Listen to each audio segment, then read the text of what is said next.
প্রিয় শিক্ষার্থী বন্ধুরা, আশা করি তোমরা সবাই ভালো আছো।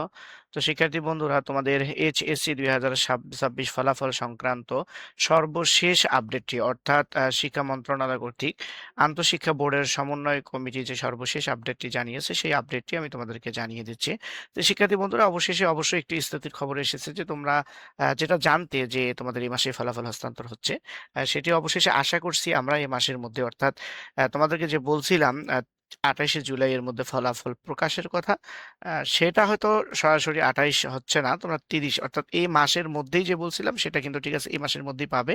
তবে 27 থেকে 28শে জুলাই এর মধ্যেই যদি ফলাফল মন্ত্রণালয় হস্তান্তর করে, তাহলে অবশ্যই তোমরা 29-30 তারিখ, অর্থাৎ এই মাসের মধ্যেই পাওয়ার সম্ভাবনাটা অনেক বেশি। তবে যদি কোনো মন্ত্রণালয়ের ব্যস্ততা না থাকে, তাহলে তো 28-29, অর্থাৎ 29 এবং 30 তারিখের মধ্যেই পেয়ে যাবে তোমরা ফলাফল।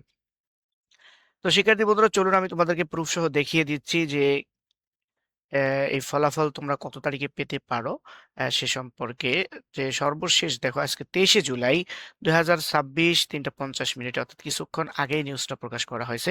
এসএসসির ফলাফল হস্তান্তর 28শে জুলাই এর মধ্যে।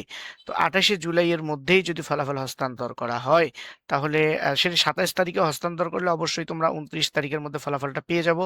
আর যদি 28 তারিখে হস্তান্তর করে, তাহলে হয়তো বা 30 তারিখ লাগতে পারে। তো সেখানে তারা দেখেন বলেছে, চলতি বছরের এসএসসি ও সমমান পরীক্ষার ফলাফল 28শে জুলাই এর মধ্যে শিক্ষা মন্ত্রণালয়ে হস্তান্তর করা হবে, এটা নিশ্চিত করে তারা বলেছেন।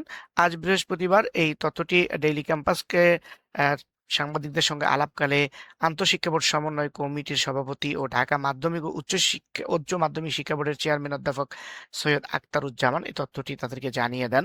তিনি বলেন, চলতি বছরের এসএসসি ও সমমান পরীক্ষার ফলাফল প্রস্তুতির কাজ চলমান রয়েছে। ফলাফল প্রস্তুতির কাজ চলমান তারা রাখবে, এটা সারা জীবন থাকবে, সেটা বড় কথা নয়। কথা হচ্ছে যে তারা ফলাফলটা আমাদেরকে কখন দিচ্ছে। 20 তারিখে দেওয়ার কথা ছিল, কিন্তু 20 তারিখ দেয় নাই। আমরা জানি 28 তারিখে ফলাফল প্রকাশ করবে, কিন্তু এখন তাদের যে বক্তব্য আমরা জানতে পারছি যে 28 তারিখেও তাদের জন্য ফলাফল প্রকাশ করা সম্ভব হবে না। কারণ ফলাফল যদি মন্ত্রণালয়ে হস্তান্তর করা হয় 28 তারিখ, তাহলে তারা এটা নিয়ে একটা নির্দিষ্ট ডেট দিবে। সেই ডেটটা হয়তো 1 দিন বা 2 দিন পরে। তার মানে আশা রাখি 30 তারিখের মধ্যে ফলাফল হস্তান্তর করবে। তবে যদি 27 তারিখ দেয়, তাহলে আমরা সেটা 29 তারিখেও পেতে পারি। তবে এই সপ্তাহ, আগামী সপ্তাহের মধ্যে, অর্থাৎ সর্বশেষ বৃহস্পতিবারের মধ্যেই তোমরা ধরে রাখতে পারো, আগামী বুধ অথবা বৃহস্পতিবার তোমরা এসএসসির ফলাফল পাবে ইনশাল্লাহ।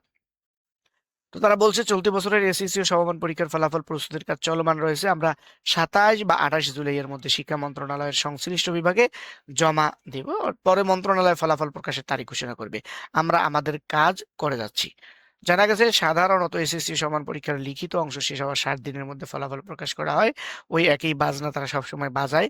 তো আচ্ছা, বাজাইতে থাক। তো আমরা যেটা আজকের নিউজ থেকে যেটা ক্লিয়ার হলাম, সেটা হচ্ছে তারা ফলাফলটা অবশ্যই 27 বা 28 তারিখে মন্ত্রণালয়ে পাঠাবে।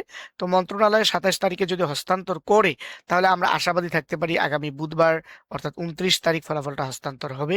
আর যদি তারা 28 তারিখে এটি মন্ত্রণালয়ে পাঠায়, তাহলে 30 তারিখের, অর্থাৎ আমার 30 তারিখের আগে হচ্ছে না। তো আশা রাখি আমরা আগামী বৃহস্পতিবার, অর্থাৎ আগামী সপ্তাহের শেষের 1-2 দিনের মধ্যেই আমরা এই ফলটা পাবো ইনশাল্লাহ। তো শিক্ষার্থী বন্ধুরা, আমি সবসময় তোমাদের সবার জন্য এই কামনাটাই করি যে তোমরা সবাই তোমাদের কাঙ্ক্ষিত রেজাল্ট যেটা আশা করে আসো, তোমাদের সবাই খুব তার থেকে অনেক ভালো রেজাল্ট করো। সেই আশাটা তোমরা সবাই সবার বাবা মার মুখ উজ্জ্বল করো, প্রতিষ্ঠান শিক্ষকদের সবার মুখ উজ্জ্বল করো, সেই দোয়া থাকবে তোমাদের সবার জন্য। তো শিক্ষার্থী বন্ধুরা, যে কোনো আপডেট আসার সাথে সাথে আমি তোমাদেরকে দিয়ে দিচ্ছি। আর চ্যানেলটি এখনো তোমরা যদি সাবস্ক্রাইব করে না থাকো, অনুগ্রহ করে চ্যানেলটি সাবস্ক্রাইব করে সাথেই থাকবে, এই রিকোয়েস্টটি